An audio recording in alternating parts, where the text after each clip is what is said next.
bị cái mù nó khó nó chả nữa rồi nó mà chỉ to sắp lờ nữa chả sắp lờ chỉ to sắp lờ tình nhiên đó nó số mà thế rồi kèn cái tia để kia rồi phá bát chỗ nó bây giờ ngã xuống nó po trong cái cá lò để cho cá lò lại nó này để kia nó xuống thôi để cho cá lò xuống nó phá bát chỗ này để po vậy chứ bỏ về phá bát chỗ về cái số họ bắt chùa số nó mà ta sắp rồi nữa cái số gì là số all the way to the top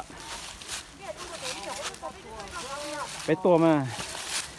cái tua ấy rồi thở chỉ bên men đấy tập bé nhỏ tôi cho trên đấy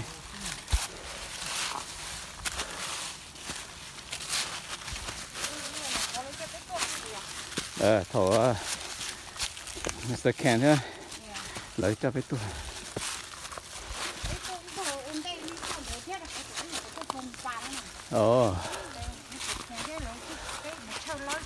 sổ tao nó sổ nữa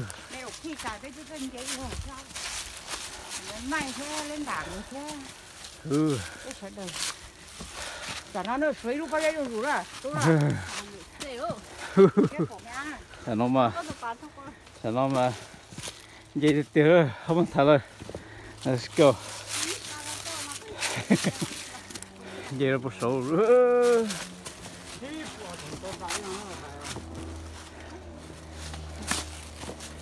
find the steps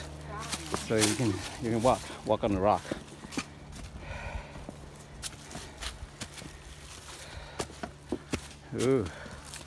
lắp vào đây nó sổ nữa rồi cho xì xì nữa cho trồng rồi cho xì xì nữa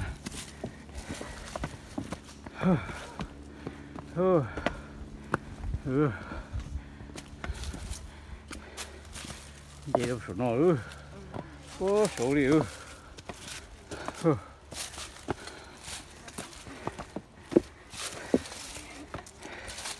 nhiều thế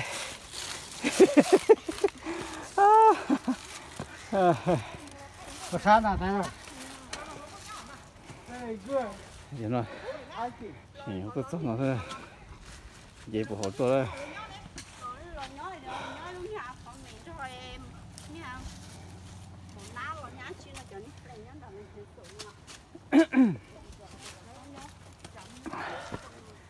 dịp lập cái nó sổ nữa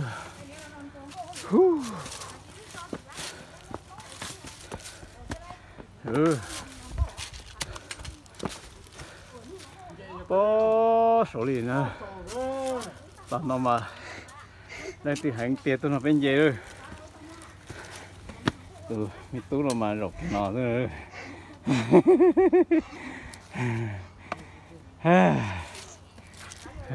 đâu sổ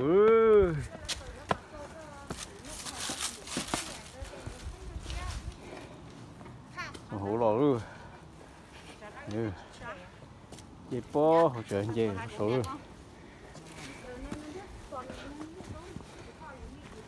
bớt số nó đi luôn sao tả đi thì tôi exercise là làm nó nữa chỉ buộc thành đại như thế này po số gì là bớt số đi luôn nó làm sao được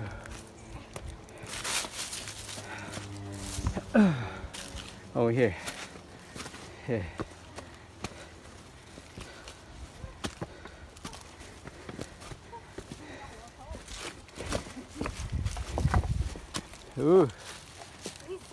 đó là ta đi